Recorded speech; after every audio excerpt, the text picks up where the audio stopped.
Buenas noches, doctores. Soy el doctor Gómez. Vamos a iniciar. Voy a compartir la pantalla y al mismo tiempo vamos a estar pendientes, por favor, de el grupo de Telegram. Recuerden que en este caso vamos a estar compartiendo las preguntas de manera en vivo a través del chat, contestándola y vamos a tratar de reducir el tiempo de latencia. Es decir, cuando vayan leyendo o yo vaya leyendo la pregunta, léanla conmigo, traten de contestar e ir avanzando, por favor.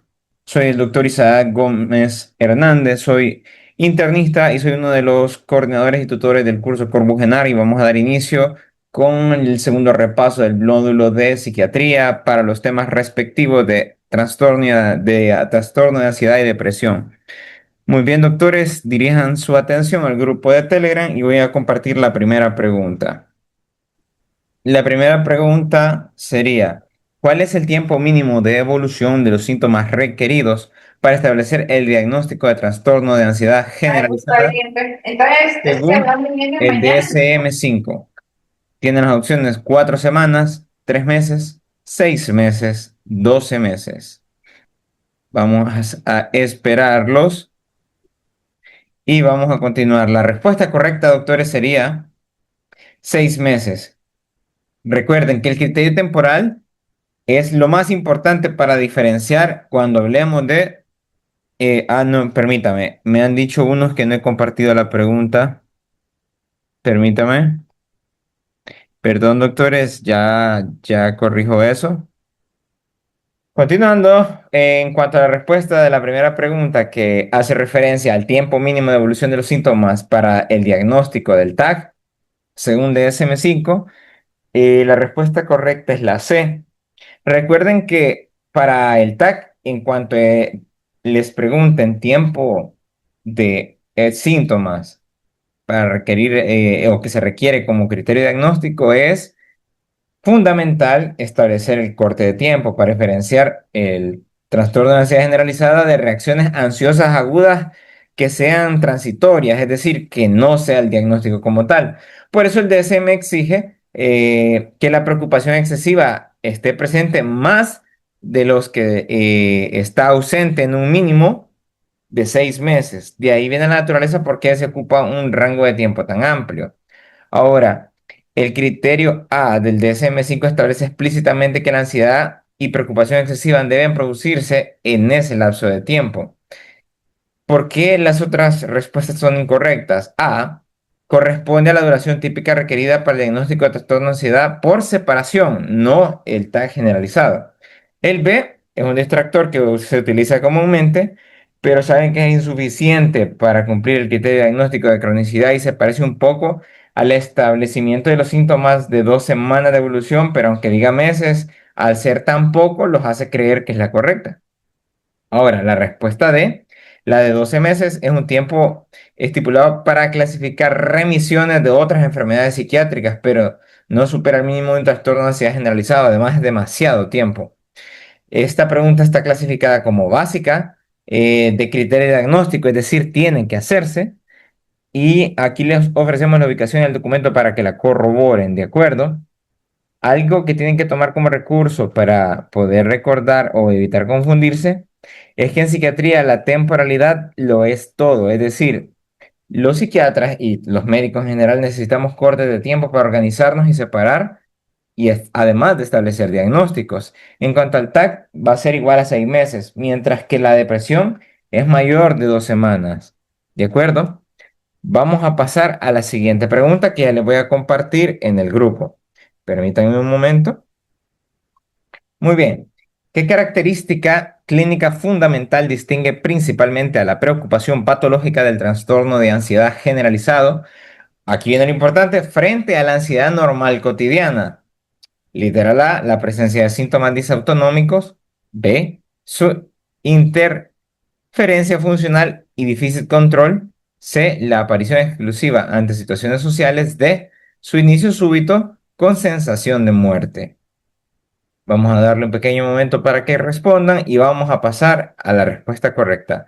Recuerden que no es necesario que estén viendo la pantalla. Ustedes, para evitar un posible spoiler al momento que yo pase de diapositiva, estén viendo su celular porque es donde van a ir contestando, ¿de acuerdo? Así que la respuesta a la pregunta número 2 sería el literal B.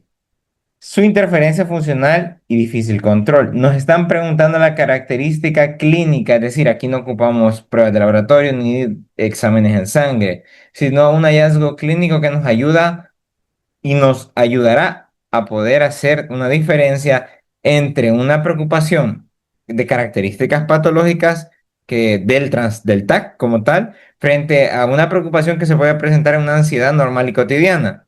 Aquí lo que quiero que analicen es que es una respuesta humana normal y adaptativa. Lo que convierte a la preocupación en un TAC, la característica clínica es cuando esta preocupación es desproporcionada, es decir, se vuelve irracional. El paciente o el familiar se percibe como exagerado, penetrante, dice el libro, y el individuo es incapaz de controlarla. Por más que se le den razones lógicas, este se entra en un ciclo en el que vuelve y vuelve a insistir en aquella preocupación y genera malestar significativo y deterioro social a sí mismo y a los que lo rodean. ¿Por qué es correcta? Porque en el libro de Toro Yepes destaca que las preocupaciones en este trastorno, recuerden que esto es en el contexto del trastorno de ansiedad generalizada, son excesivas y deterioran al paciente. Les es difícil ignorar la preocupación. Es un pensamiento rumiante que vuelve hacia ellos, a diferencia de las no patológicas, que a eso se refiere la literatura con poderlas aplazar, es decir, aunque perdiéramos el celular, tenemos que seguir trabajando en nuestro horario laboral, saber que vamos a recuperarlo, pero que nuestra vida sigue y tenemos que continuar con nuestras obligaciones antes de resolver dicho problema, cosa que está completamente desproporcionada y descontrolada en este tipo de pacientes.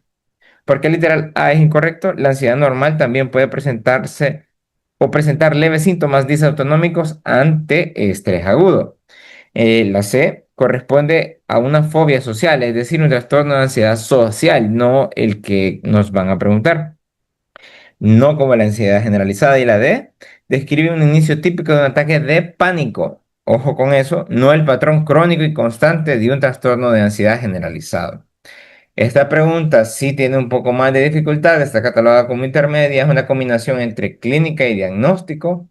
Eh, Tiene que tomar en cuenta, tener bien claro el criterio de diagnóstico y saber el tipo de presentación clínica que puede haber de este tipo de preguntas con el que puedan jugar los evaluadores.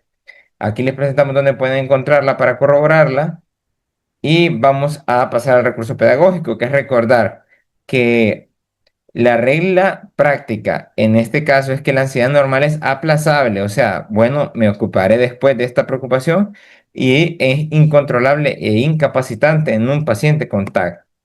Siguiente pregunta. ¿Qué síntoma físico está incluido específicamente dentro de los criterios del DSM-5 para diagnosticar el trastorno de ansiedad generalizada en adultos o TAC? Tenemos literal A, tensión muscular; B, sensación de ahogo; C, dolor precordial; D, náuseas frecuentes. La mayoría ya contestó la pregunta, así que voy a pasar a la respuesta. La respuesta correcta para la pregunta 3 es literal A, tensión muscular. Para diagnosticar el trastorno de ansiedad necesitamos de al menos 3 o 6 síntomas de los que están en el cuadro que aparece en la literatura que nos ofrece el DSM-5, que son específicos y que se asocian a la ansiedad y a la preocupación, donde si notan se mezclan las alteraciones cognitivas y las somáticas crónicas. ¿Por qué es correcta? Porque es una pregunta de evocación literal de memoria. Ya están planteados los criterios del DSM-5 y nos dice que hay 6 síntomas: inquietud, fatiga, dificultad para concentrarse, irritabilidad, tensión muscular y problemas de sueño. La tensión muscular, aquí tenemos esta aclaración, es el único síntoma puramente motor físico de esta lista. Por eso es que se hace tan tentativo ser preguntado en el ENAR. ¿Por qué literal B es incorrecto? Porque ahí se plantea un síntoma clásico de trastorno de pánico, no un criterio de TAC. En el C, ahí se plantea la característica del trastorno de pánico o patología cardiovascular. Y D, aunque puede presentarse náuseas en el trastorno de ansiedad generalizado, no forma parte de los 6 criterios obligatorios que describe el DSM-5. Realmente esta pregunta no nos parece tan intermedia, bien básica, porque, o sea, si tienen un cuadro con criterios diagnósticos, obligación memorizarlo. Y es una pregunta de criterio diagnóstico, porque la gran mayoría de las preguntas que les van a hacer del bloque de psiquiatría rondan en lo diagnóstico y terapéutico. Aquí ofrecemos en qué parte de la literatura se encuentra para que ustedes que la corroboren, y el recurso pedagógico para recordar son estas palabras que les traemos en inglés: FIT, TIP, fatiga, inquietud, tensión muscular para el FIT, FIT, y para el TIP, trastorno de sueño para la T, irritabilidad para la I y problemas de concentración para la P. Vamos a pasar a la pregunta número 4. ¿De acuerdo? Vamos a compartirla en los grupos de Telegram. Muy bien. ¿Cuál es el grupo de trastornos psiquiátricos que presenta mayor prevalencia de comorbilidad a lo largo de la vida de una paciente o una persona con ansiedad generalizada? A. Trastornos de la conducta alimentaria. B. Trastornos del estado de ánimo. C. Trastornos de la personalidad tipo clúster A. Y D. Trastorno del espectro esquizofrenia. Vamos a darle un pequeño momento para que contesten, doctores. Y en este momento voy a pasar a la respuesta correcta. Sobre la pregunta 4, los que eligieron la opción B están en lo correcto. En el TAC es bien raro que se presente de forma aislada, ¿ok? Es decir, que tienen que tener y conocer que otras enfermedades psiquiátricas o comorbilidades orbitan alrededor de este trastorno. Porque esto es muy importante, ya que los va a condicionar la elección del tratamiento farmacológico. Es como un ejemplo, cuando eligen un tratamiento de migraña, se han fijado que hay diferentes medicamentos para prevenir la migraña de acuerdo a la edad, las enfermedades que tiene, si es mujer, si es hombre, etcétera. Aquí es para orientar el uso de antidepresivos. El documento indica de manera literal que las enfermedades o las patologías asociadas en la vida de un paciente con TAC es de importancia mayoritariamente con trastornos del estado de ánimo, porque lo importante aquí es conocer aquellos trastornos del estado de ánimo en los que se relaciona con nuestro paciente, seguido de otros trastornos de ansiedad. ¿Por qué A es incorrecta? Porque no presenta la mayor tasa estadística de comorbilidad para el TAC. Eso lo pueden ver en la página 4 del capítulo 18. ¿Por qué la C es incorrecta? Porque el trastorno de ansiedad se asocia en ocasiones al clúster C, al de tipo evitativo dependiente, no al A, que es raro y son excéntricos. Y la D es incorrecta porque la esquizofrenia no es para nada la comorbilidad más frecuente en el trastorno de ansiedad generalizada. ¿Ok? La perla de Lenar que deben de tener en cuenta es que ante un diagnóstico de TAC siempre hay que buscar de manera activa, no pasiva, es decir, buscan TAC, inmediatamente tienen que descartar una depresión oculta o viceversa, ya que la asociación entre estas dos supera la mitad de la población diagnosticada con esta misma. Así de importante. Es un ejemplo, cuando diagnostican a un diabético tienen que descartar la hipertensión inmediatamente. O cuando diagnostican un tuberculoso, tienen que descartar VIH inmediatamente. Siguiente pregunta, doctores, para que la vayan leyendo y yo se las vaya compartiendo. ¿Cuál es la duración mínima obligatoria de los síntomas que exige el DSM-5 para establecer el diagnóstico clínico de un episodio depresivo mayor? Literal A, una semana. Literal B, 2 semanas. Literal C, un mes. Literal D, 3 meses. Esperamos un momento y vamos a la respuesta correcta. La respuesta correcta para la pregunta 5 es B, 2 semanas.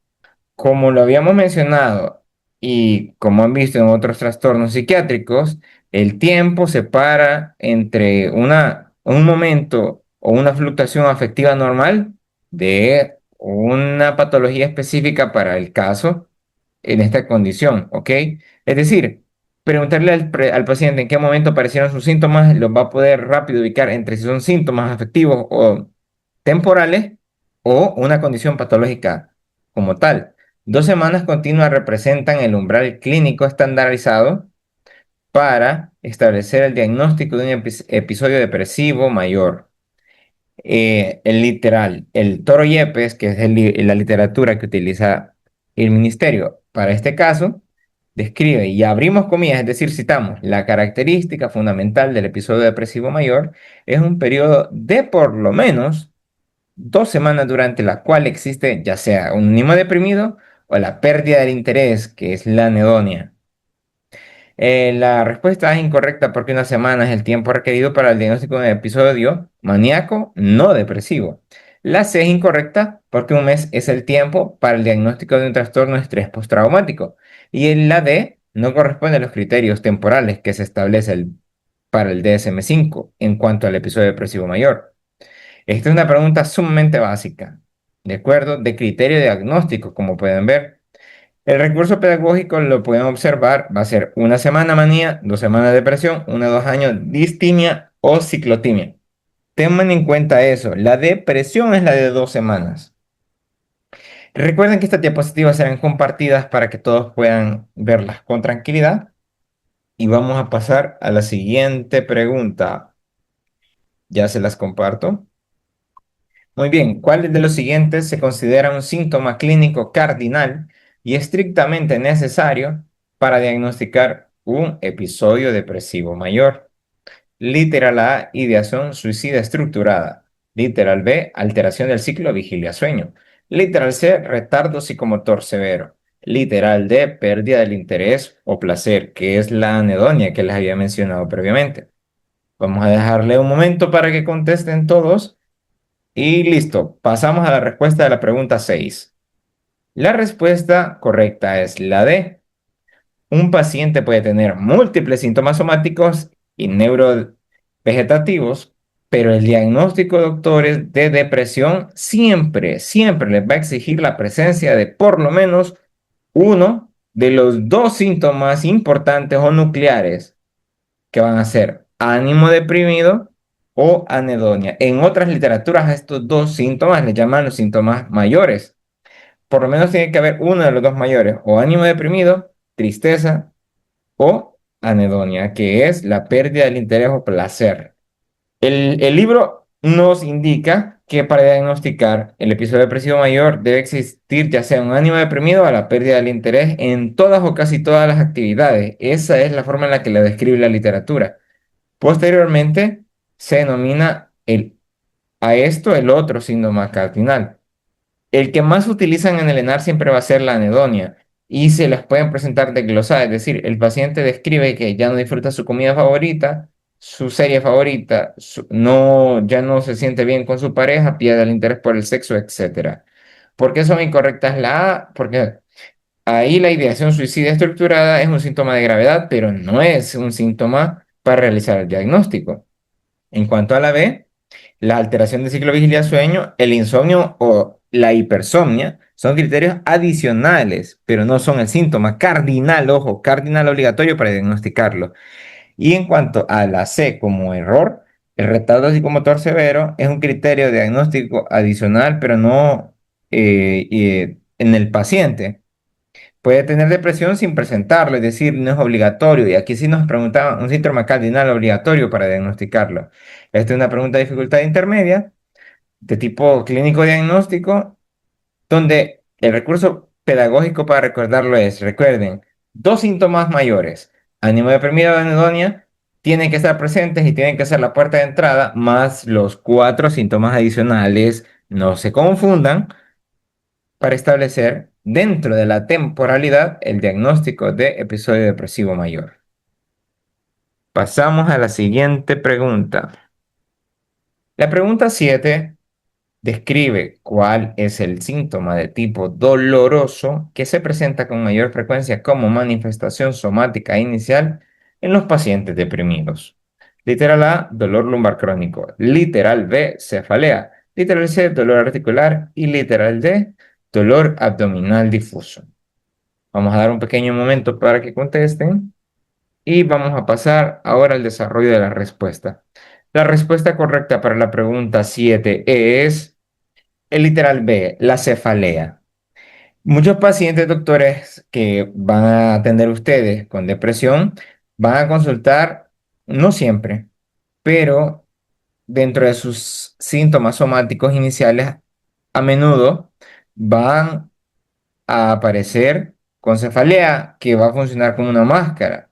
Es decir, identificar por qué no llega el paciente, que casi siempre hacer una queja somática e interpretemos síntomas somáticos que son síntomas físicos no específicos, como por ejemplo la cefalea, tiene que ser la idea o el trigger mental que lo dispara inmediatamente a decir, este paciente necesito preguntarle más síntomas sobre depresión y de los que me está presentando, ¿cuál es la queja más prevalente? Y en este caso, para los pacientes deprimidos, la que más les va a retrasar el diagnóstico, porque van a pensar, y con razón, que no es una depresión, son los dolores de cabeza, en especial las cefaleas de características especiales, porque se van a querer ir del lado de las migrañas o del lado de querer revertirla, que van a prolongar el tiempo y va a retrasar el diagnóstico con intervenciones innecesarias. Así que hagan la asociación de que un paciente con una cefalea persistente pasen los criterios diagnósticos del DSM-5 para poder excluir una depresión como es posible diagnóstico. El libro nos dice claramente, bajo el apartado de predominio somático, abrimos comillas, la asociación entre depresión y dolor está bien establecida, es decir, ya está estudiado esto. Este es el síntoma inicial hasta en el 35% de los pacientes deprimidos. Los más comunes son cefalea, que se describe y el libro lo menciona como peso en la cabeza o una banda que aprieta. El literal A, C y D describen dolor lumbar, dolor articular y dolor abdominal difuso, y aunque los dolores articulares, torácicos y abdominales, así como los de la espalda baja, pueden presentarse en las depresiones enmascaradas, en este curso no vamos a confundirlos y decirles que no es así. La fuente señala, es decir, el libro, de manera explícita que la cefalea es la manifestación dolorosa o la algia más común a descartar. Esta es una pregunta difícil porque hay que dirigirlo para evitar que se confundan, porque lo importante es aquí cuál es la máscara dolorosa más frecuente, es la otra forma en la que se presenta esta pregunta. Y la perla de Lenar es que la cefalea crónica tensional refractaria analgésico, es decir, que no nos responde a los medicamentos para el dolor, cuando vean esto en una atención primaria para médicos generales, buscar siempre depresión como cuadro enmascarado. Pasamos a la siguiente pregunta. Todos reciban la pregunta y vayan contestándola. Muy bien. En la octava interrogante nos preguntan, ¿qué antecedente en la historia clínica del paciente excluye el diagnóstico de trastorno depresivo mayor y lo reclasifica directamente como uno bipolar? Es decir, le cambia el diagnóstico a un trastorno bipolar. A, la presencia de síntomas psicóticos. B, episodio previo de hipomanía. C, resistencia a antidepresivos tricíclicos. Y D, ideación suicida estructurada. Vamos a dar un momento para que la respondan. Y la respuesta correcta de la pregunta 8 es B, un episodio previo de hipomanía. Hay una regla en los trastornos depresivos, en especial en el trastorno depresivo mayor, que es: el espectro bipolar no requiere que el episodio actual sea eufórico. El simple hecho de que un paciente les mencione en su historia un episodio de exaltación anímica cambia radicalmente el origen de la patología y por ende les va a modificar el tratamiento, que es lo más importante que quiero que se lleven de esto. Esto hace que les expliquemos a ustedes que cuando ya van sospechando un episodio depresivo mayor o depresión en un paciente, así como tienen que ir excluyendo los diagnósticos diferenciales, preguntarle los de la cefalea, etcétera, tienen que tener en cuenta siempre y descartar y buscar evocarle en la historia del paciente algo como, y de repente no ha habido en todas estas, porque recuerden que el diagnóstico tiene que establecerse en 2 semanas, estas últimas 2 semanas no ha sentido, aunque sea un momento en el que se sintió bien, se sintió otra vez bien animado, hubo algo que le renovó, lo exaltó, fue a la iglesia, venía más contento, algo. Ustedes tienen que volverse detectives activos. Si la respuesta es sí, cambia totalmente el diagnóstico. El documento es directo. El libro dice, al indicar en la definición de diagnóstico diferencial, los pacientes con depresión no tienen que tener historia previa de manía o de hipomanía. Dicho antecedente lo convierte inmediatamente este cuadro en un trastorno bipolar. La presencia de síntomas psicóticos en el trastorno depresivo mayor, que es la literal A, puede cruzar con síntomas, con este tipo de síntomas. Pero aquí ya sería una depresión mayor con características psicóticas, sin convertirse en bipolar. En cambio, la C, la resistencia terapéutica, nos habla más y nos define una depresión refractaria, pero no va a cambiar el diagnóstico etiológico a bipolaridad por sí sola. Y la D, en cuanto a pacientes que nos describan una ideación suicida, es un marcador, sí, de severidad, de ingreso, de un cuadro de episodio depresivo, pero no un divisor entre depresión unipolar y bipolar. Recuerden que aquí la pregunta directamente los hacía hacer, ¿con qué hacemos diagnóstico diferencial de trastorno depresivo mayor versus un trastorno bipolar?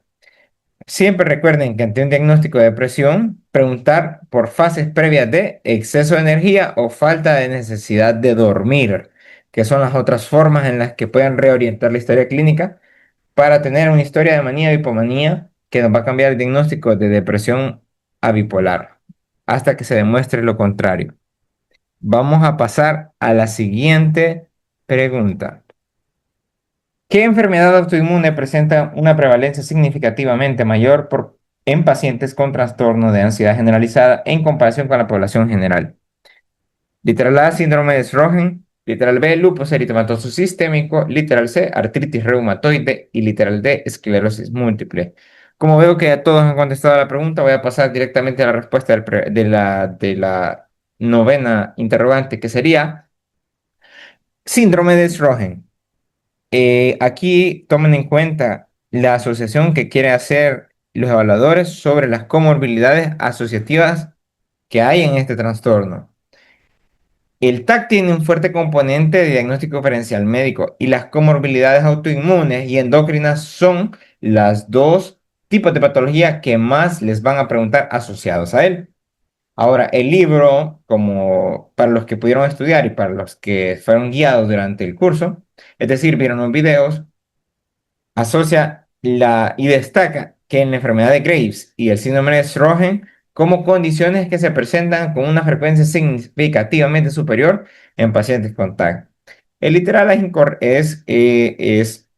en el literal A, el síndrome de Sjögren es la respuesta correcta. El literal B causa síntomas neuropsiquiátricos, pero no es la asociación. Es decir, el lupus puede presentar incluso derivaciones hasta como de tipo esquizofrénico, pero no es la asociación estadísticamente más vinculada al TAC, como lo son las otras dos que le he mencionado. Ahora, el literal C habla sobre una enfermedad inflamatoria tipo gastrointestinal sin asociación primaria descrita al TAC, es decir, es un distractor puro. El D cursa con síntomas neurológicos, pero no destaca epidemiológicamente. La esclerosis múltiple puede presentar un trastorno de ansiedad, pero es de las últimas y no está tan relacionada a lo mismo.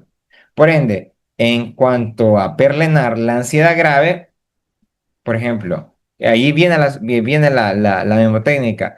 Ansiedad grave viene de la patología de Graves por ojo seco. Recuerda que la enfermedad de Graves y el síndrome de Sjögren, que es el otro nombre que tiene de ojo seco, son las dos patologías estadísticamente más asociadas al trastorno de ansiedad generalizado. Doctor, ¿quiere decir que todos los que tengan este trastorno van a tener esta enfermedad? No, pero es una pista que si presenta síntomas de tipo tirotoxicosis o de tipo resequedad de mucosas, tú sabes que son los diagnósticos más comunes en este tipo de patología. Ahora, vamos a pasar a la pregunta 10. En este momento se las comparto. ¿Qué intervención farmacológica o fisiológica resulta útil para desencadenar síntomas diferenciales o síntomas que nos ayuden a diferenciar entre el trastorno de ansiedad generalizada y un trastorno de pánico?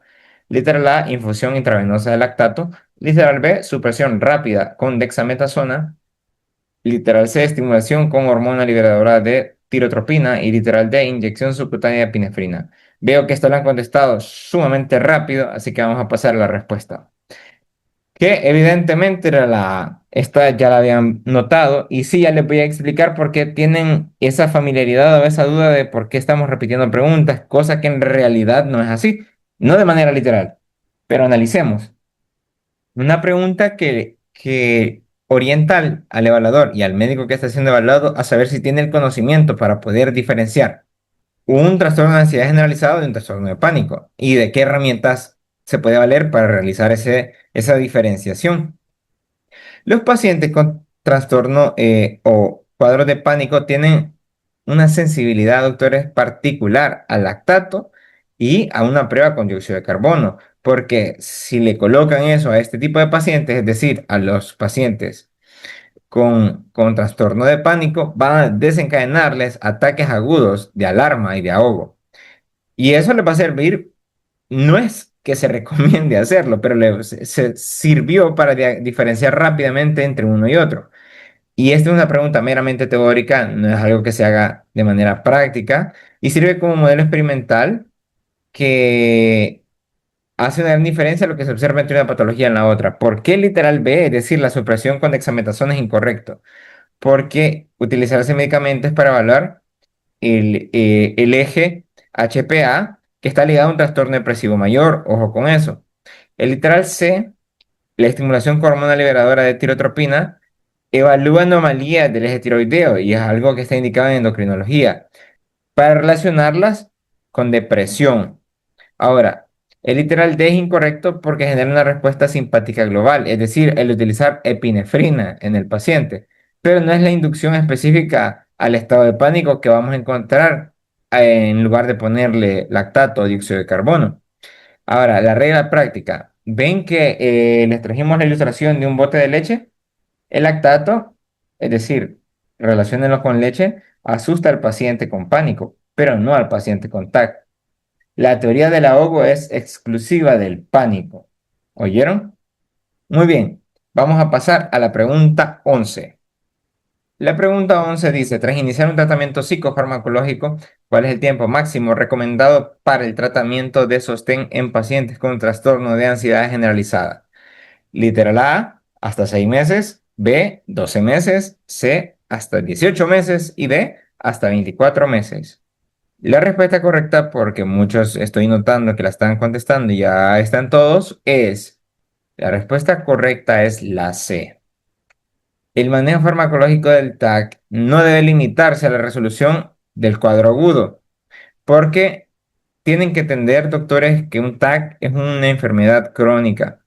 Suspender de forma prematura los antidepresivos incrementa drásticamente el riesgo de recaídas. El tratamiento de sostén se da por año y medio, es decir, 18 meses, basado en un estudio a largo plazo utilizando citalopram, que fue el que está descrito dentro de la literatura. Los distractores, que en este caso el Litrala, es estándar para episodios depresivos únicos, cosa que es insuficiente en el TAC. El B, 12 meses, es decir, un año, es inferior a la recomendación bibliográfica explícita que tiene que pasar más del año para establecerse el tiempo máximo para el tratamiento de sostén. El literal D, es prolongar innecesariamente el rango límite descrito para esta acción médica. Por ende, recuerden, el TAC alcanza su mayoría de edad a los 18 meses. Es la memotécnica que les traemos. El tratamiento de mantenimiento, les puede aparecer la pregunta o de sostén, en el trastorno de ansiedad generalizado debe de ser de año y medio. Punto. Vamos a la siguiente pregunta. Pregunta 12. La pregunta 12 reza, de acuerdo con la literatura psiquiátrica clásica, es decir, el Toro Yepes, ¿cuál es la manifestación clínica considerada como la máscara más frecuente en pacientes con depresión subyacente? Este libro es colombiano y cuando hace esa distinción, esa frase de máscara, es qué presentación oculta más o otra forma de entenderlo es en qué diagnóstico diferencial debemos de pensar. Ahora, literal A, ansiedad, B, hipocondriasis, C, dependencia de alcohol y D, cefalea tensional crónica. La respuesta correcta a la pregunta 12 es literal A, ansiedad. Ahora, la depresión enmascarada describe cuadros donde los síntomas clásicos no son el motivo principal de la consulta o por lo que van a llegarse quejando los pacientes. Ahora, lo que más va a predominar son síntomas de tipo orgánico, los que llamamos somatizar, aquello que es real, o por lo menos es más percibible. Según Watts, que en la literatura describía, la ansiedad es la máscara más común de la depresión, experimentada como una agonía distinta a las ansiedades naturales. La hipocondriasis es incorrecto porque la máscara puede pensarse como máscara, sí, pero no es la más frecuente. Y aquí Es la clásica pregunta de la más frecuente. El literal C, la dependencia del alcohol, es una comorbilidad frecuente, es decir, se asocia casi siempre a este tipo de pacientes, pero con depresión secundaria. No es la máscara primaria. En cuanto a por qué la D es incorrecta, la cefalea tensional crónica es un síntoma doloroso. Ahora, ¿recuerdan que les preguntamos cuál era el síntoma doloroso más común? Aquí les estamos preguntando la manifestación clínica considerada como la máscara más frecuente. El síntoma doloroso más común en depresiones somáticas, sí, pero la ansiedad encabeza la lista global, ¿de acuerdo? La lista global. Aquí no estamos preguntando el síntoma doloroso más común, sino que la máscara más común. Y la perla del ENAR que quiero que se lleven es que ante un paciente extremadamente ansioso, aquellos N que les llegan así desesperados y que los desesperan a ustedes y que no mejora, siempre busquen la tristeza escondida. La ansiedad es la careta de oro de la depresión. ¿Oyeron, doctores? Pregunta 13. Y ya se las comparto. ¿Qué trastorno depresivo cumple criterios sintomáticos mayores, pero sus episodios duran de 3 a 5 días, ocurriendo al menos una vez al mes? Respuesta A, depresión breve recurrente. B, trastorno disfórico premenstrual. C, trastorno depresivo menor. Y D, trastorno ciclotímico. La respuesta correcta a esta pregunta, autores, es literal A. El espectro depresivo incluye subcategoría, es decir, subtipos atípicos que están relacionados en el patrón temporal. Ahora, la duración es el criterio en el que ustedes tienen que pivotar. La depresión breve recurrente llena los criterios sintomáticos de episodio depresivo mayor, pero ojo, dura menos de 2 semanas, usualmente de 3 a 5 días, y ocurre al menos una vez al mes y presenta una alta tasa de intentos de suicidio. El literal B es un distractor atado estrictamente a la fase luteínica del ciclo menstrual, es decir, a un periodo menstrual en un cuadro de una paciente que inmediatamente evoca otra pregunta, porque relacionar una pregunta de trastorno depresivo con una paciente menstrual es inmediatamente una forma en la que tienen que ligar una con otra, pero en este caso no tiene nada que ver con esto, por eso la descartan. El literal C, que es el trastorno depresivo mayor, aquí dura el tiempo correcto, es decir, más de 2 semanas, pero no cumple el número de síntomas necesarios descritos por el DSM-5. Y desde el literal D, el trastorno ciclotímico alterna síntomas hipomaníacos y depresivos leves. No cumple el criterio del episodio depresivo mayor puro que necesitamos. Y aquí les traemos el cuadrito resumen para que ustedes puedan repasarlo. Ahí ven el trastorno depresivo mayor y depresivo menor, que es esta pregunta es clásica. El evaluador tiene que tener claro que por lo menos se aprendieron a diferenciar entre el mayor y el menor. Ahí ven la duración, los síntomas en su cantidad. Y la depresión breve recurrente, que es siempre la cascarita que ellos incluyen en este tipo de pregunta. Vamos a pasar a la pregunta 14. Ya se las comparto. La pregunta 14 habla sobre el seguimiento de los trastornos depresivos y pregunta, ¿qué significado clínico tiene la persistencia de la no supresión, es decir, de dejar continuar el cortisol tras aplicar la prueba de dexametasona post-tratamiento? A. Predice un mayor índice de posibilidad de recaídas. B. Indica un riesgo inminente de suicidio. C. Confirma resistencia farmacológica absoluta. D. Sugiere una evolución a trastorno bipolar. Esperamos un momento y pasamos a la respuesta correcta. La respuesta correcta a la pregunta 14 es literal A. Recuerden que la fisiopatología, en este caso neuroendocrina de la depresión, tiene un componente ya estudiado y bastante marcado. Se relaciona con la hiperactividad del eje hipotálamo pituitaria adrenal. Es esa abreviación AHPA que ven a cada rato y que trato de evitar de decir porque es bien tedioso hablar del eje hipotálamo pituitaria adrenal. El test, o sea, la prueba de supresión de la dexametasona, que es un esteroide, evalúa esa retroalimentación negativa del eje. La persistencia de que no se detenga o no se suprima después del tratamiento predice que el paciente va a tener más posibilidad de presentar recaídas. ¿Por qué el literal B es incorrecto? El riesgo de suicidio neuroquímico se relaciona más clásicamente con bajos niveles de esta molécula de 5-HIA en el líquido cefalorraquídeo. Nada que ver con lo que nos están preguntando. El literal C confirma resistencia farmacológica absoluta. En este caso, es un biomarcador de vulnerabilidad neuroendocrina mantenida, no de resistencia absoluta. El literal D sugiere una evolución del trastorno bipolar.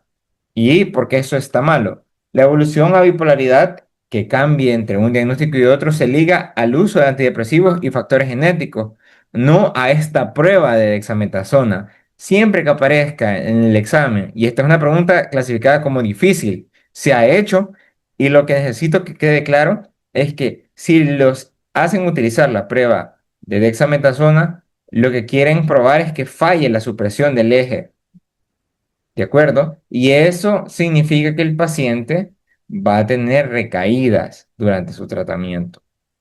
Siguiente pregunta, la pregunta 15. Vamos con la pregunta 15. Muy bien.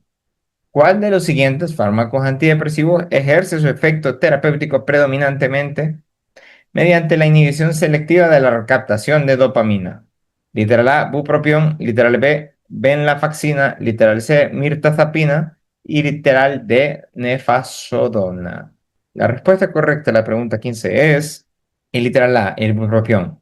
Esta pregunta es importante porque necesitamos que tengan claros los mecanismos de acción reales de los fármacos. En este caso se los traemos resumidos, pero lo que quiero que aprendan es que los mecanismos de acción determinan a qué tipo de paciente yo le voy a dar el medicamento por sus efectos secundarios. Por ejemplo, los inhibidores dopaminérgicos evitan efectos serotoninérgicos típicos como la disfunción sexual. Por ende, en un adolescente, en un hombre joven eh, que todavía vive en pareja, esto voy a tenerlo muy en cuenta porque si no, no se va a adherir a este tratamiento o va a presentar complicaciones y se va a quejar. Y confieren propiedades activadoras ideales en pacientes apáticos. Esa es otra característica que tienen que tener en cuenta por si se las preguntan. En este caso, es obvio que no voy a presentarle por qué la B, la C y la D es incorrecta porque están viendo los mecanismos de acción de cada uno. El bupropión es un inhibidor de la recaptación de dopamina. La venlafaxina es un antidepresivo dual. La mirtazapina es un bloqueador alfa 2 adrenérgico, noradrenalina, serotonina. Y la nefazodona es un inhibidor de los receptores 5-HT histamínicos noradrenalínicos más la ocupación del 5-HT de tipo 2. ¿De acuerdo? No creo que les pregunten los receptores histamínicos tipo 1 y tipo 2, pero ahí está. Mnemotécnica, el bupropión le da un boost, que en inglés significa impulso, a la dopamina. Es como un empujón. Es el dopante del grupo. Es ideal para pacientes sin energía, que ellos todos aplanados y tirados, para evitar disfunción sexual. ¿De acuerdo? Ahora, vamos a pasar a la siguiente pregunta, a la 16. ¿Cuál de las siguientes manifestaciones cognitivas es el síntoma patognomónico que diferencia primariamente al TAC del episodio depresivo mayor? Literal A, anticipación aprensiva incontrolable. B, ideación persistente de minusvalía. C, disminución marcada del impulso vital. D, pensamientos recurrentes de culpa. La respuesta correcta, autores, es... ¿Ya marcaron todos? Sí. La respuesta correcta sería A, anticipación aprensiva incontrolable. Nos están preguntando el síntoma patognomónico para diferenciar literalmente el síntoma que nos va a permitir decir quién está en el capítulo de trastorno de ansiedad generalizada y quién está en el capítulo de episodio depresivo mayor. Ahora, el diagnóstico diferencial es difícil porque ya vieron, estadísticamente una y otra casi siempre van a estar juntas. Para poder diferenciar, ojo, de manera clínica, no por laboratorios ni por pruebas, hay que aislar los pensamientos centrales del paciente. La depresión, recuerden esto, va a tener la característica de presentar la inhibición o la pérdida del goce, acompañado de un autorreproche, dice el libro, es decir, aumentar esos sentimientos de culpa. Pero el trastorno de ansiedad generalizada es una patología de hiperalerta y proyección futurística catastrófica. Este paciente va a estar diciendo, ¿y si esto va a salir mal? ¿Y si aquello va a salir mal? Pero con una ansiedad, o decir, con una repetición marcada. Aquel va a estar, que va a estar previendo todo, obviamente bien diferenciado entre uno y otro. Por eso les traemos este sub y baja. El TAC es un exceso de futuro, que se puede decir que casi todos los médicos que estamos en procesos o están ustedes en procesos de evaluaciones, de residencias, presentan. En cambio, la depresión es un exceso de pasado o de presente que les impide vivir el ahora con naturalidad o de manera plena. El literal B, la ideación persistente de minusvalía, está mal porque es un criterio fundamental del episodio depresivo mayor. Y aquí nos pedían como eje principal al TAC. El literal C, la disminución marcada del impulso vital. Aquí la adenonia es el rasgo pivote afectivo del depresivo mayor, no del TAC, y que es lo que ustedes tienen que buscar siempre. Y la literal D es incorrecta porque la culpa exagerada es una manifestación característica del espectro depresivo, no del TAC. Pasemos a la siguiente pregunta. La pregunta 17. Vamos avanzando, ya vamos a terminar, no se preocupen. La diferenciación clínica frente a la pérdida de un ser amado, ¿qué factor cronológico, es decir, tiempo, define clásicamente al diagnóstico de depresión sobre un duelo normal? Uno, persistencia de los síntomas por más de 2 meses. Dos, presencia de insomnio de conciliación por 3 semanas. Tres, disminución del apetito durante los primeros 15 días a la pérdida del familiar. D, llanto incontrolable durante el primer mes. Pasamos a la respuesta a la pregunta 17, doctores. La literal A, la persistencia de los síntomas por más de 2 meses. Recuerden, el duelo no complicado, es decir, un duelo normal, produce mimetismo exacto con un cuadro, es decir, se van a aparecer mucho entre un cuadro depresivo completo en su forma fisiológica. Pero lo que le va a permitir separarse va a ser el límite de tiempo en el que esto se presenta. Ahora, en el menoscabo psicosocial establece clásicamente la barrera entre la respuesta adaptativa y la intervención psiquiátrica. Un cuerpo tiene la capacidad de detenerse en 2 meses para poder recuperarse. Más allá de eso, necesita una asistencia médica. Por eso el literal B. El insomnio en las primeras semanas es esperable, ¿de acuerdo? No hay nada del otro mundo ahí. El literal C. La hiporexia, es decir, la pérdida del apetito en las primeras 2 semanas es una respuesta normal a un duelo, a un duelo sin complicaciones. En cuanto a la literal D, un llanto incontrolable durante el primer mes, manifestaciones emocionales intensas del primer mes son normativas. Un paciente del primer mes puede llorar todo lo que desea de una manera intensa a su ser querido. Lo que hay que preguntar y en lo que hay que estar pendiente es que si pasa, ¿de qué? De la PERLENAR, la regla de los 2 meses. En exámenes de este tipo, doctores, y en nuestros bancos, por eso es que está estructurado este repaso de esta manera. El duelo detiene la vida psicosocial o social del paciente por más de 8 semanas. Se asume patológico y transita hacia el diagnóstico de depresión. Por eso es que la regla de los 2 meses se aplica. Otra forma de decir 2 meses es 8 semanas. No se vayan a confundir. Vamos a la pregunta 18. ¿Cuál es el principal, ¿Cuál es la principal indicación respaldada por las guías clínicas para prescribir benzodiazepinas en el trastorno de ansiedad generalizada? Cuidado con esta pregunta. A. Tratamiento de mantenimiento a largo plazo para prevenir recaídas. B. Manejo agudo al inicio de antidepresivos en síntomas discapacitantes. C. Una terapia principal en pacientes con comorbilidad por consumo de drogas o sustancias. D. Tratamiento de primera línea para síntomas psíquicos de preocupación recurrente. La respuesta correcta a esta pregunta, doctores, es La respuesta correcta es B. Manejo agudo al inicio de antidepresivos en síntomas discapacitantes. Cuando les pregunten sobre benzodiazepinas, recuerden que estas representan el tratamiento eficaz y rápido a corto plazo. Funcionan de ya. Su uso prolongado se asocia a intolerancia y dependencia. Estas son las que provocan el famoso dicho de los pacientes de que se vuelven adictos. Se indican como adjunto temporal, y repito, temporal, inicial, mientras los antidepresivos que ya indicaron ustedes logran su efecto terapéutico que ustedes tienen que explicarle a quienes evalúen, a quienes traten, que tienen un efecto acumulativo de acción lenta. Mientras va arrancando, los inhibidores selectivos de los receptores de serotonina, puedes darle una benzodiazepina para que lo vaya templando o estabilizando mientras el IRS ya hace su efecto. Ahora, el documento, o sea, el libro, especifica que se prescriben para tratamiento a corto plazo las benzodiazepinas, el insomnio y como adjunto inicial para fármacos antidepresivos.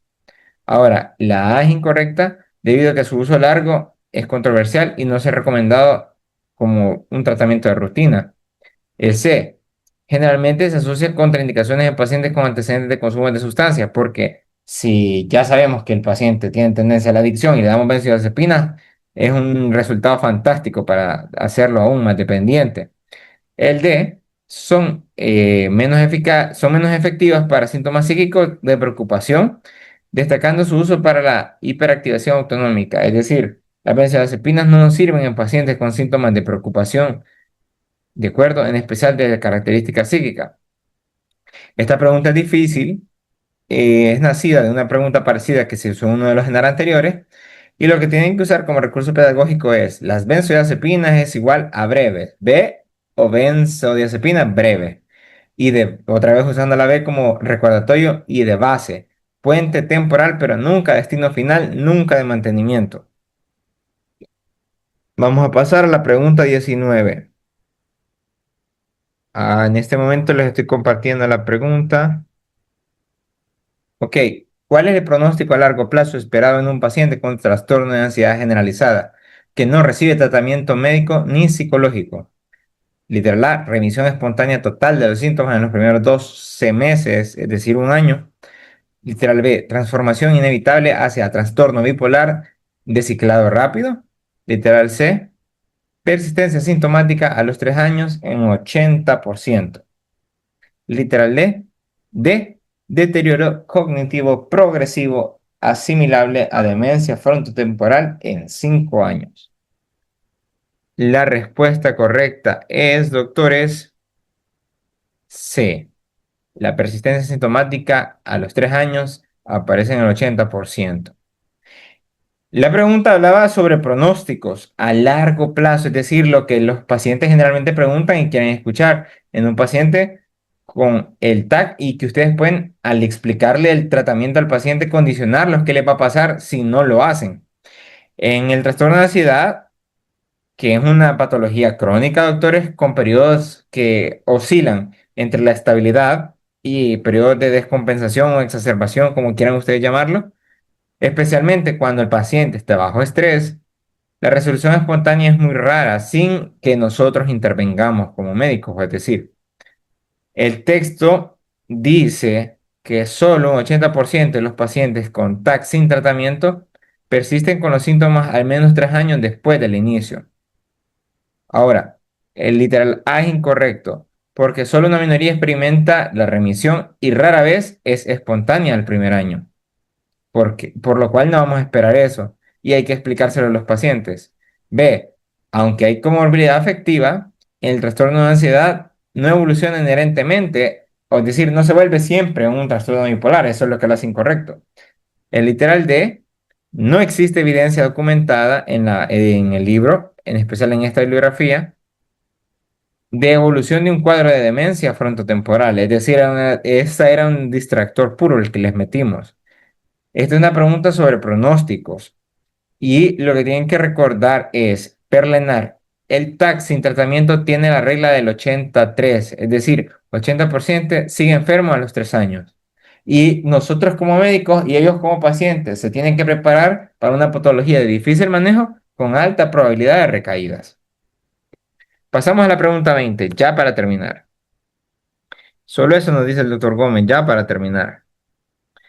Según la evidencia médica, pregunta de evidencia, doctores, es decir, algo que ya está probado, ¿cuál es la intervención médica inicial de elección ante un paciente adulto diagnosticado con un episodio depresivo leve? Nos están preguntando un episodio depresivo leve. Intervención médica inicial. A. Prescripción rutinaria e inmediata de inhibidores selectivos de la recaptación de serotonina de los IRS. Uso de benzodiazepinas hipnóticas de vida media corta durante 8 semanas, como opción B. Literal C. Derivación urgente a una unidad de cuidados intensivos psiquiátricos. Literal D. Psicoeducación integral y recomendación estructurada de ejercicios físicos regulares. La respuesta correcta, doctores, para ir avanzando de la pregunta 20 es la letra D. La psicoeducación integral y la recomendación estructurada de ejercicio físico regular es la intervención médica inicial de elección, es decir, aquí no es una opinión, en un episodio depresivo leve. Si se los ponen mayor, ya tienen la trampa y fallaron. A. La trampa frecuente. El texto enfatiza explícitamente los antidepresivos no deben usarse de manera rutinaria para tratar síntomas depresivos leves. Es decir, dice que me siento triste, paz, que tenga su antidepresivo. No funciona así. B. No se recomienda prescribir benzodiazepinas, ya vieron cómo son, inductoras del sueño por riesgo o beneficio. Literal C. Los criterios de urgencia aplican solo a depresiones graves, psicóticas o con riesgo inminente. En este caso, doctores, el manejo de la depresión obedece a un enfoque escalonado, igual que en otras patologías, como en la diabetes, la hipertensión, ya primero les cambiamos el estilo de vida, les quitamos el cigarro, los hacemos comer diferente, bajar de peso y luego entramos con los medicamentos.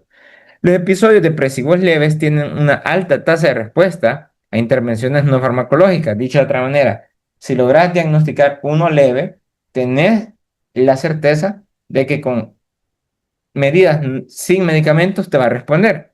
Así evitas llenarlo de medicamentos o de efectos secundarios, porque estos sí tienen efectos secundarios. Ahora, el libro nos dice, la psicoeducación, recomendar ejercicios de 30 a 45 minutos y promover la higiene del sueño como pilares de recomendaciones para este tipo de depresión leve. Ahora, esta es una pregunta de tratamiento.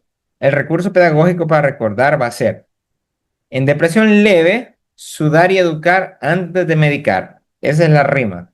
En la depresión leve, y repetimos leve, sudar y educar antes de medicar. Vamos a la pregunta 21. La pregunta 21 nos plantea, ¿cuál de los siguientes escenarios clínicos representa el criterio absoluto? Estamos hablando de criterios. Y directo para la hospitalización. Nos está preguntando una conducta clínica para una hospitalización psiquiátrica urgente en un paciente deprimido. Esto lo repetí en la clase. Literal A, presencia de ideación suicida estructurada que constituye un plan específico. Literal B, insomnio severo de instalación rápida con más de 4 semanas de evolución. Literal C, respuesta inadecuada a 2 ensayos, es decir, a 2 regímenes o 2 intentos de tratamiento farmacológico en casa con antidepresivos. Literal D, empeoramiento en las mañanas o matutino del estado de ánimo acompañado de anorexia nerviosa. La respuesta correcta para la pregunta 21 es literal A. La presencia de la ideación suicida estructural que constituye un plan específico es el criterio absoluto para la hospitalización en psiquiatría. Siempre, doctores, tengan como prioridad máxima que un paciente que ya les planteó quererse suicidar, querer terminar con su vida, la mayoría son bien tibios. Si supieran las repercusiones legales que tienen de que un paciente les haya dicho eso, es que si les dijo eso, ustedes lo ingresan o por lo menos traen a su supervisor o a alguien más para establecer y salvarse legalmente del por qué no lo van a ingresar. Pero es que esto va para adentro, esto se ingresa. Las condiciones que amenazan la integridad física inmediata superan el enfoque ambulatorio siempre.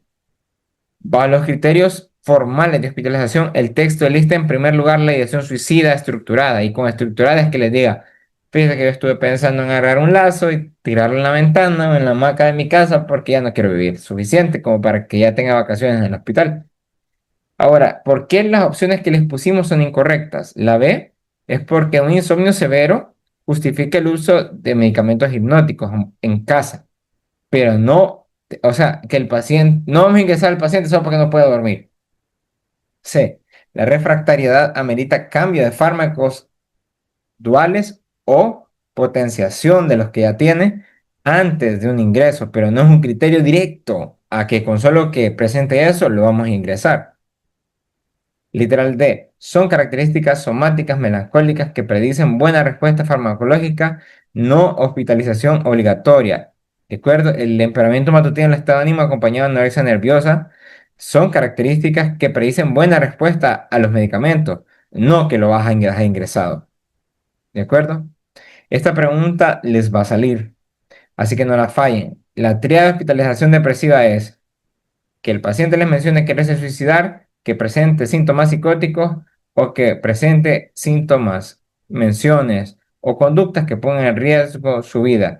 Y una de las que les puede hacer fallar es que la inanición también está planteado, que el paciente planee fallecer o dejar de comer, que lo va a hacer entrar en un deterioro catabólico, eso sí va para adentro. Pregunta 22, son 25 y terminamos. Ya se las comparto. ¿Qué escenario clínico particular se considera directamente la indicación de terapia electroconvulsiva como tratamiento prioritario o necesario en la depresión? Literal A, depresión de fenotipo atípico, con hipersomnia progresiva y parálisis de plomo. Literal B, depresión severa con existencia simultánea de riesgo alto de suicidio. Literal C, trastorno depresivo crónico o distimia con refractariedad a la psicoterapia. Literal D, depresión inducida por el duelo patológico o pérdida del estatus psicosocial. Le damos un pequeño momento porque los literales están algo largos, pero veo que la mayoría los está contestando. Pasemos a la respuesta a la pregunta 22. Literal B, la depresión severa con existencia simultánea de riesgo de alto suicidio. Nos preguntan una terapia sumamente controvertida que aún presenta vestigios de medicina antigua, pero ante necesidades y un sistema colapsado con mal manejo para pacientes psiquiátricos. Los episodios latinoamericanos y este tipo de literaturas aún lo mencionan. La terapia electroconvulsiva, que en LENAR se las pueden abreviar como TEC, es el antidepresivo biológico más rápido y eficaz de todos. Se reserva para cuadros donde esperar 4 o 6 semanas, que es el tiempo de acción de los medicamentos, comprometería la vida del paciente, porque ya se ha intentado matar 3 veces, ya nadie le puede quitar un ojo de encima, está totalmente deteriorado y a pesar de que nos finja estar bien, tenemos más miedo que se nos mate allá afuera antes de que los medicamentos para la depresión comiencen a hacer su efecto. Y miren cuánto se tardan en hacer efecto. Iniciar, no llegar a su punto máximo, 4 o 6 semanas, que implica mes y medio. Ahora, el libro nos dice que el TEC está indicado en las depresiones psicóticas. Si aparece eso, lo marcan. Cuando existe un riesgo alto de suicidio, ese es el combo. Y en aquellos que, esta es la alternativa, en aquellos que no respondan de manera adecuada a los medicamentos. Pero tienen que planteárselo así, con categoría, es decir, no ha respondido, lleva más de tantos intentos con diferentes fármacos, etcétera. El literal es incorrecto porque la depresión atípica responde muy bien a los IMAO y los IRS. No es una indicación primaria de TEC. Literal C, el impacto de la terapia anticonvulsiva no justifica ser de primera línea. A nadie le vas a aplicar chicharrón como primera parte de tu tratamiento. Es decir, le acabas de hacer el diagnóstico, bueno, lo vamos a derivar a una terapia electroconvulsiva, paciente. No funciona así. En este caso, para la distimia requiere una terapia a largo plazo. El TEC es ineficaz y está contraindicado en los trastornos por adaptación o duelos estandarizados. Es por eso que la D está incorrecta. ¿Cómo pueden recordar esto, doctores? La regla de los 3 R's para el TEC. Riesgo inminente habla de suicidio. Ruptura con la realidad habla de psicosis. Y refractariedad a la farmacológica son los 3 criterios para aplicarle electricidad a estos pacientes. Pregunta 23. La pregunta 23 Dice, ¿cuál es el riesgo clínico inminente al prescribir antidepresivos tricíclicos en un paciente con síndrome depresivo y antecedentes familiares del trastorno bipolar? Literal A, desencadenar un estado de tolerancia cruzada a toda la benzodiazepina. Literal B, precipitar un giro hacia un episodio agudo de manía o un episodio de hipomanía. Literal C, inducir el desarrollo tardío de un síndrome neuroléptico maligno. Literal D, provocar síntomas obsesivo-compulsivos severos resistentes a la terapia. Redoble de tambores y pasamos a la respuesta correcta de la pregunta 23. La respuesta es la B. Precipitar un giro hacia un episodio agudo de manía o hipomanía es el riesgo al prescribir tricíclicos en depresión con antecedentes de familiares que hayan presentado trastorno de bipolaridad. Así que es por eso que de ahí viene la importancia de tener una buena historia clínica y de haber sacado antecedentes patológicos familiares. La genética juega un rol vital en la elección del tratamiento de estos pacientes, doctores. La presencia de que algún familiar, por eso hay que preguntarle, haya tenido bipolaridad, indica que este paciente, su organismo tiene una predisposición neuroquímica donde estos antidepresivos tricíclicos que normalmente indicamos en otros pacientes actúan como detonantes de un episodio de manía o de hipomanía.